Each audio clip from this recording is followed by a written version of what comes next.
Welcome to the first episode of How We Live, Food, Design and Wellbeing. We are developing this series because we want to talk about how food and design can support our well-being. And not just physical, that's the easy part, but also our mental well-being. Today we're talking about mental health because we all had a point in our life where we felt lonely or depressed, or we had anxiety or burnout, or like me in the last 3 years, all of them together. So we'll be talking about the beautiful Nook that SAMH has just opened a few yards from us in Winslow Street. And for that, we have the incredible Judith from SAMH, Scottish Action for Mental Health, the even more incredible Anna Campbell-Jones, who needs no introductions.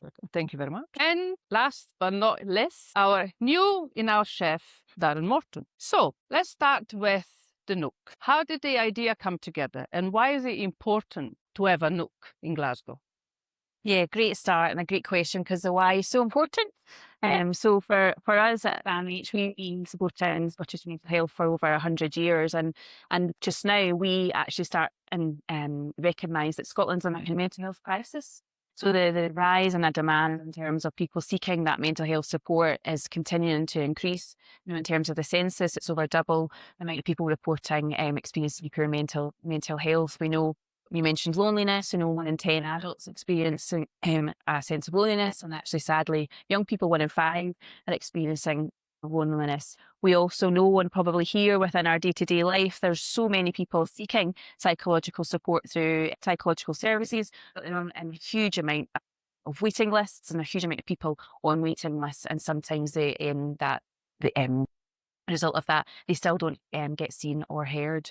So at SAMH, we believe that everyone with a mental health problem should be able to ask once and get help fast.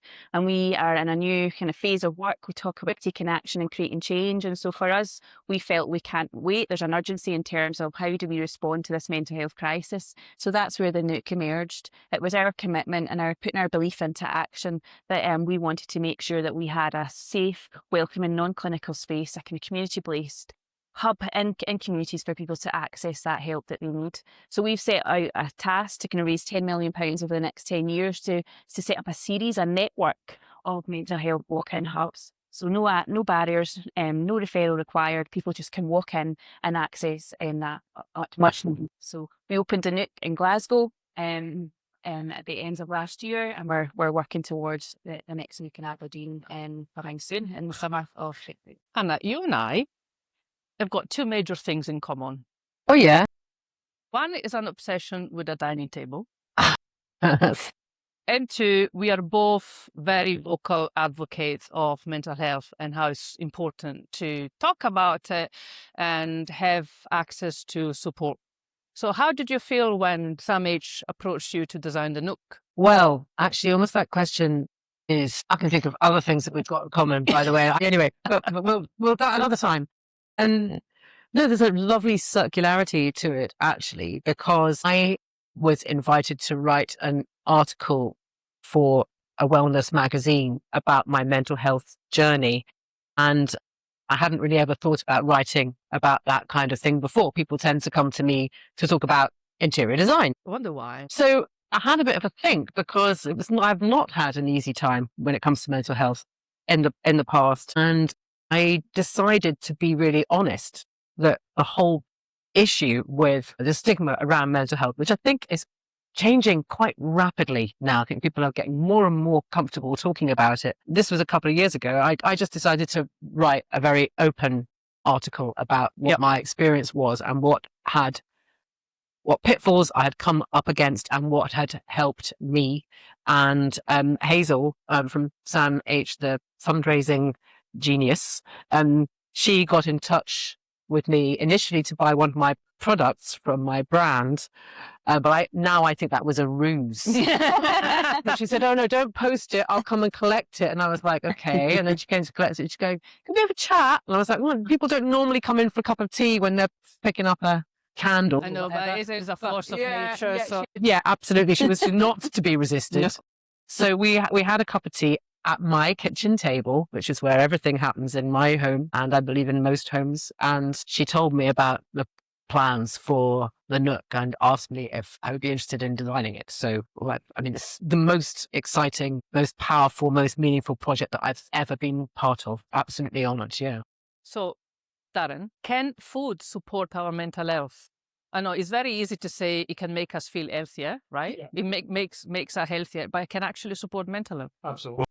It's something that I'd say I've felt that I've experienced firsthand, that when I'm eating maybe processed foods or ultra processed foods, actually then it just becomes so much lower.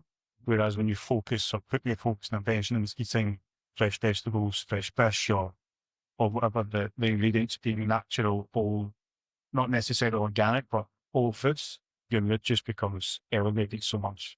And I think there's something to do with kind of food, cooking food and connection as well, that very much helps support mental health. So not just the ingredients, kind of what you're cooking, what you're preparing, who you're sharing those moments with, definitely had a huge effect on how they feel overall. And so, yeah. Is there an anti-anxiety food? Asking for a friend kind of thing. There's lots of foods that can help stabilise moods. Obviously, it's no food that's going to completely reverse that, but even things like, so today you're making a barley mushroom and risotto. And Sorry, if you're cooking barley, it's no risotto. What is it? not risotto. So that's what we're cooking today. I stand corrected. But yeah, barley is a complex carb which gives kind of slow releasing energy, which can kind of help stabilise your moods with being slow releasing, as well as there's a lot of fibre, which I don't know if any of you've read much or heard much about the gut-brain connection, or the fibre in barley really good for your gut to brain. So yes, and anxiety.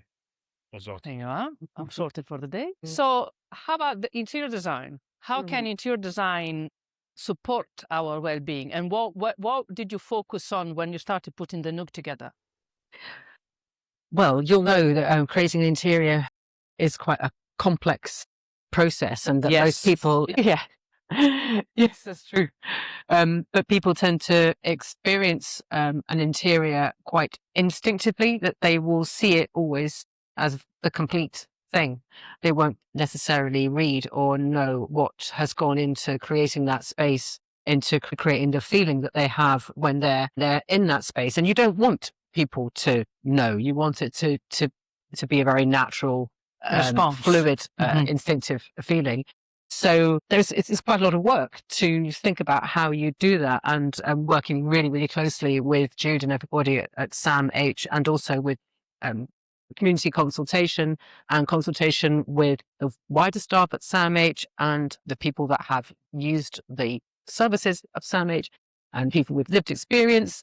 We got a really good kind of cross section of views. I mean, you're thinking about, you're trying to design a space that will make anybody who enters feel at home. And that is anybody from the age of 10 upwards, from every possible kind of background, with every possible kind of experience. How do you create a space that is going to make everybody feel the right way, the way that we wanted them to feel? And that was the biggest challenge. And there's kind of 1,000 things that we did, so I won't list them because that would be very, very boring. Never. But yeah, I can use an example. There's sort of little hidden things. We were looking at the words that we call the spaces to try and create a non-clinical environment. And one of the first things we did was to rename everything. So it's not a consultation room, it's a snug. The idea that it's a place where you can go and feel safe and secure. It's not a family room, which sort of implies those kinds of awful rooms in hospitals where you get told bad news, library. It's, and then another conversation area, which is called the living room. And we created spaces with different levels of privacy and porosity to suit different people's needs. So there's a kind of triage, a soft triage element. So the service design, which is how the staff and the users use the space, was almost more of a part of the design than picking. And literally I could go on for about another 2 hours. So I'll stop there and let you ask another question. But colors play a massive role. Yes. In an interior. Yes. Yeah. Well, so one of our rules was, I always talk about rules. Unless you're talking about the no rules wallpaper. I was just like, shout out to no rules wallpaper in the room. There are some rules that you have to obey, like building regulations and gravity and things like that. And there are others that you can make your own. So one of our rules was that we were going to have no black anywhere in the space. And you'd be surprised how difficult that is when you're specifying such a wide range of products. We had no black and we had no bare metal. Yes. What? So it's all about it's like a softness. Ah. So any metal that's visible is painted, powder coated or painted. And there is one little bit. I should make that like a task for people. There is a bit of black in there that's snuck in, but not expecting. But yeah. So the idea was that would create a softness across the whole palette. There would be nothing, no edge in the kind of color and the tones of the materials.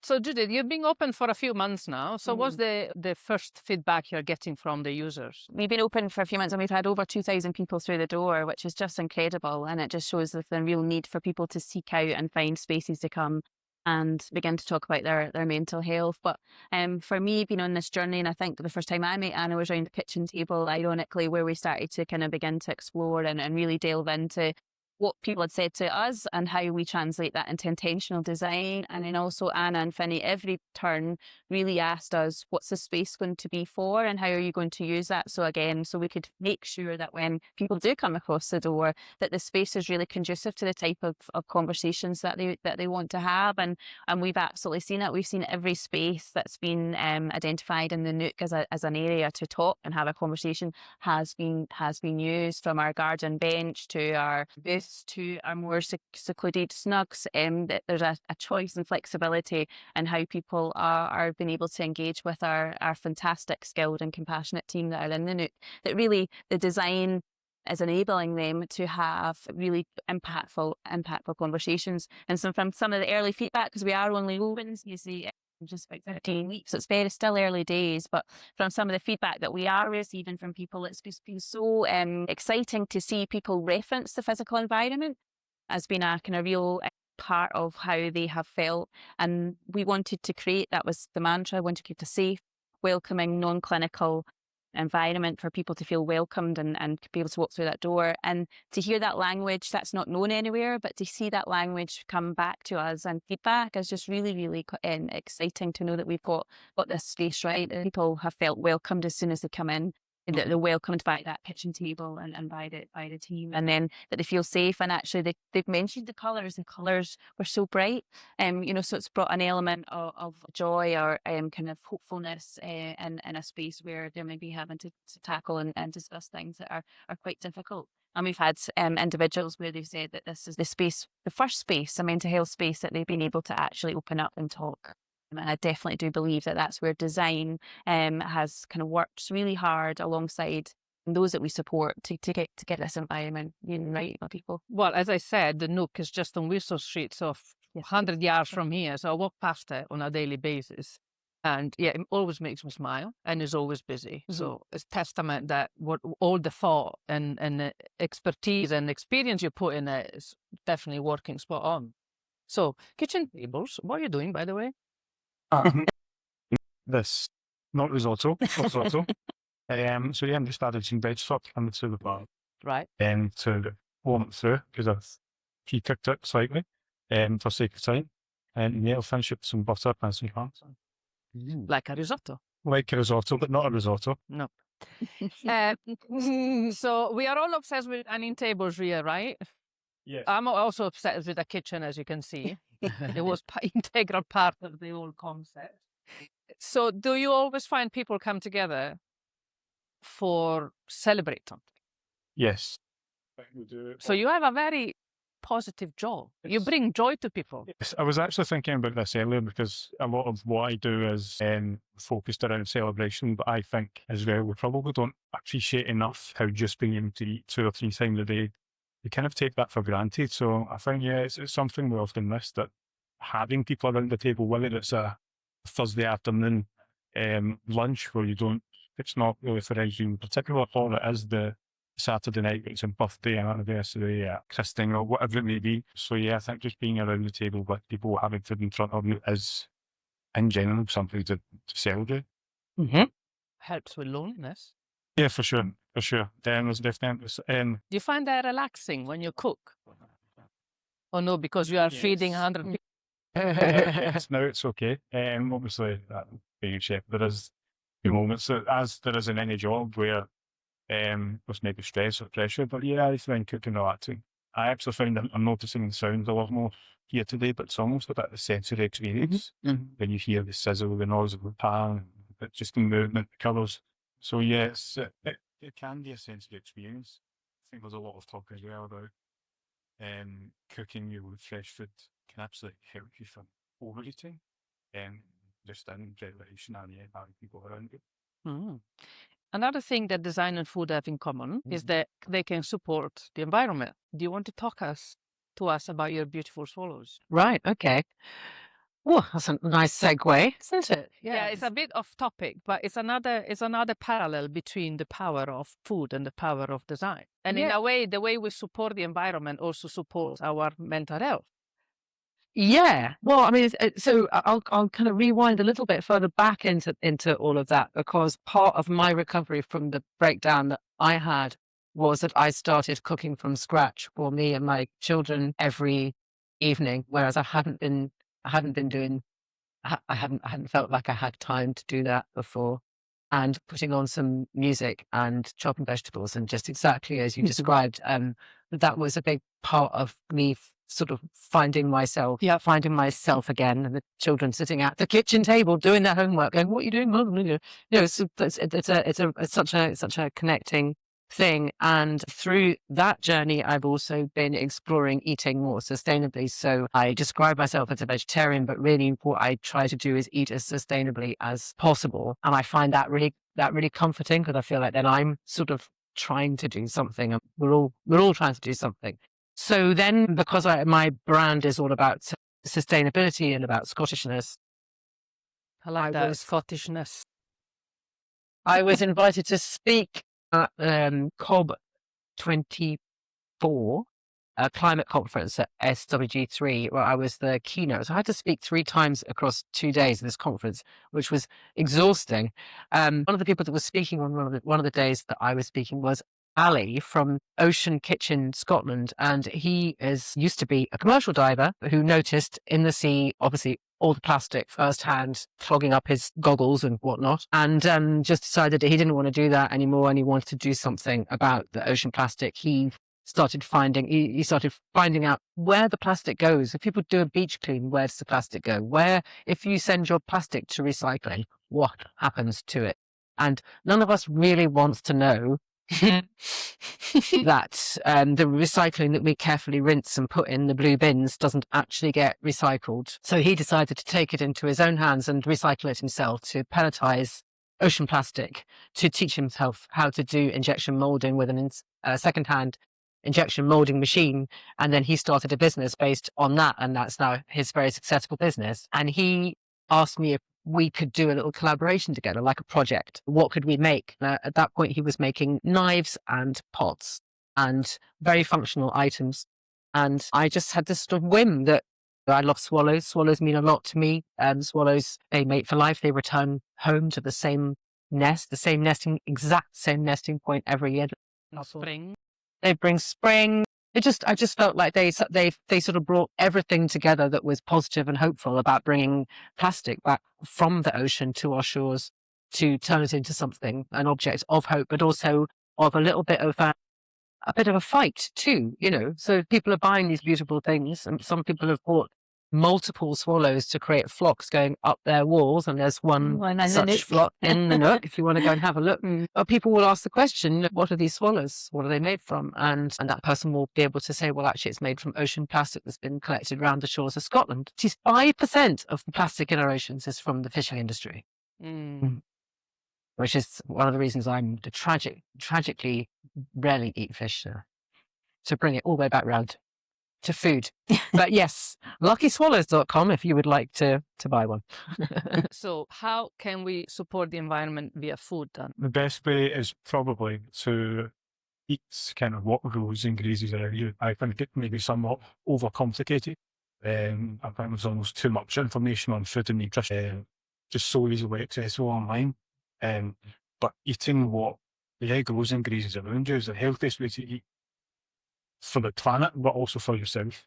I mean, 100 years ago, then fridges weren't so common, so you had to eat what was around you. You couldn't just go to the supermarket and pick up whatever you wanted and cook 100 different cuisines from 50 different countries. And so, what we have around us, and I think in Scotland especially, it's surprising how much we have. I think we often think being in Scotland, there's not that much. We don't have that much food. We know everybody likes to eat Italian, Japanese, which are all kind of lovely cuisines, but we've got so much great fruit, maybe not so much fruit, but vegetables and farms around us where you can get fresh produce. And I think eating with the planet in mind is actually eating for yourself in mind, for your brain health, your mental health, your gut health. Yeah.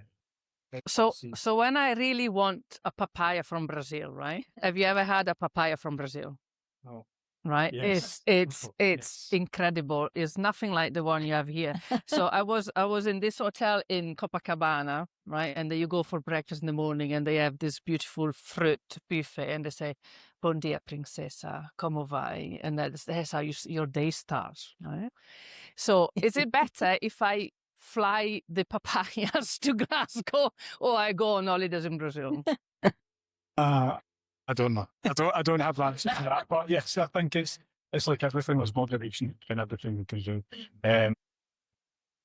Everything is easily accessible to us now, but I think having maybe the majority of your diet and the way you eat, eating locally, it's not just about supporting the environment, supporting yourself, supports the people around you, the business around you, it goes back to community, it ties everything in together. So I think it's one of those kind of the 80-20 rule that you can still have as indulgences because we live in a world where these indulgences exist and are so easily accessible for the majority of your diet. If you can eat healthy, clean, whole food, you're supporting yourself, the environment, your friends, your family, local businesses. So yes. And then that makes you feel good. Yeah. So that's good for your mental health. Yeah. For a number of reasons. And then I was thinking about, fermentation. I've got really into making kimchi and kombucha. You make your I'm a own? fermentation bore. Wow. Yes. But obviously, we're all talking about it and how powerful that is for the gut-brain connection and for mental health. Obviously, we stopped doing that because we could get access to whatever fruits and vegetables we wanted, whether they were in season or not. And fermenting obviously existed from those times when you couldn't have cabbage all year round. So you would ferment it when it was in season. So these things that we've lost, these habits that we've lost that were actually supporting us in ways that we didn't necessarily know. Talking about a bit of decadence, comfort food. Is comfort food always bad for you? It depends on definition. I guess we had a bit of a conversation about comfort food as a Sunday roast. Because that's a bit complicated as a comfort food. It takes so many hours to get it. Comfort food, not having it that quickly, and then you just relax.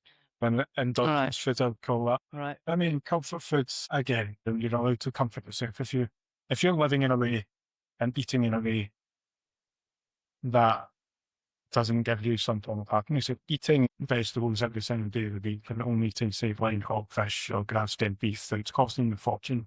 And also, all these things can take a negative effect on mental health. So, yes, you do need to give yourself those little treats, but I think it's about being mindful about what you're putting into your body for the most part, especially when most of them working have to eat 3 times a day, which is kind of tough for me. And every time we eat, we have a choice to kind of nourish our body or brain. So, again, 80-20 or moderation. Right. What's Moderation. your comfort food, Anna, apart from kombucha? Well, that would be my comfort food now. Even just thinking about it makes me, I get kind of excited thinking about it. I'm kind of in love. I'm in love with kombucha and kimchi. But when I was a kid, if I had like a bad day at school, my mum, she was very, very intuitive woman, and she would notice straight away, and she would be she would say, just go upstairs, put the telly on. We lived in a tiny house, so the kitchen on one floor and then the living room on the other floor, and then 3 tiny bedrooms on the top floor. And she goes, because in the olden days, you had 3 channels and the kids' TV was on for like about an hour and a half. Yeah, I after remember school. those days. Yeah.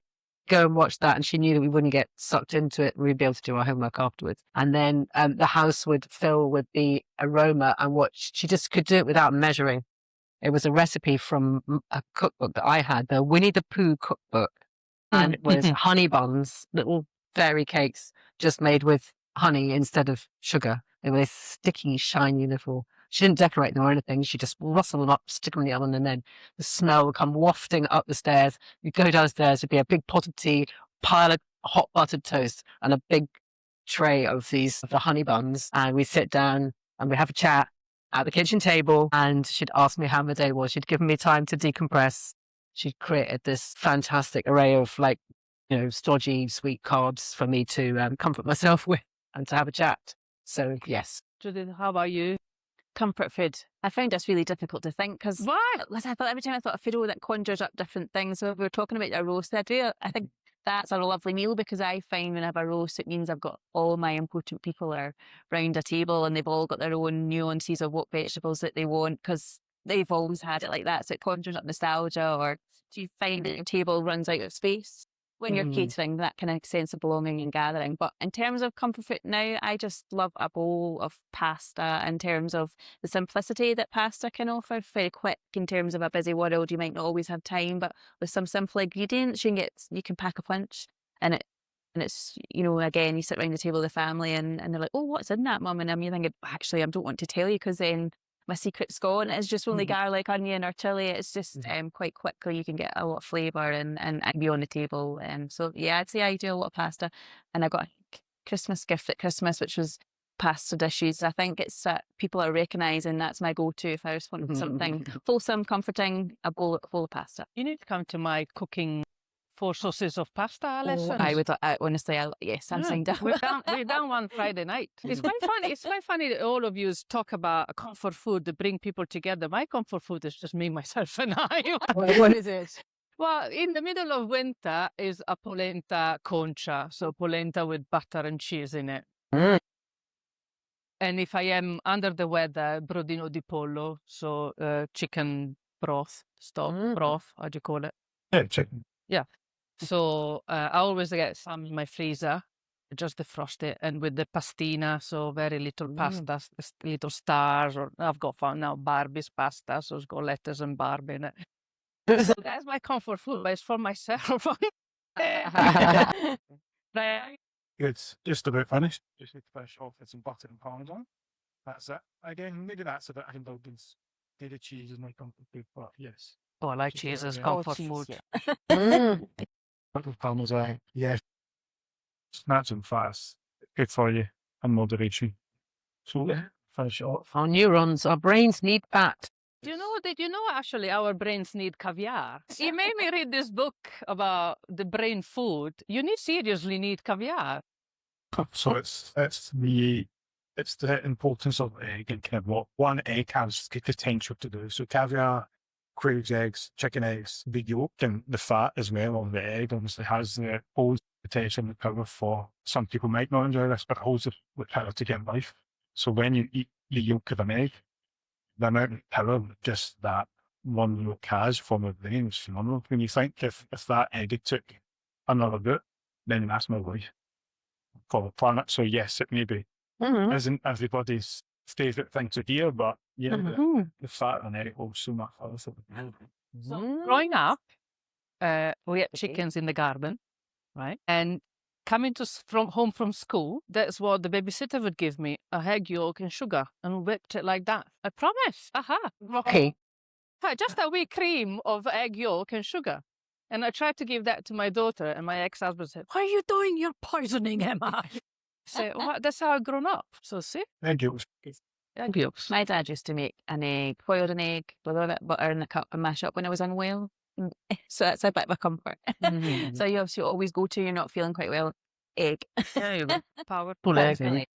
Right, on that note, You guys have any questions for us? No? Okay, so thank you very much for being with us today. It was an utter pleasure and good to go. Yes. So do you want to try the risotto? Come and join us. Thank you very much.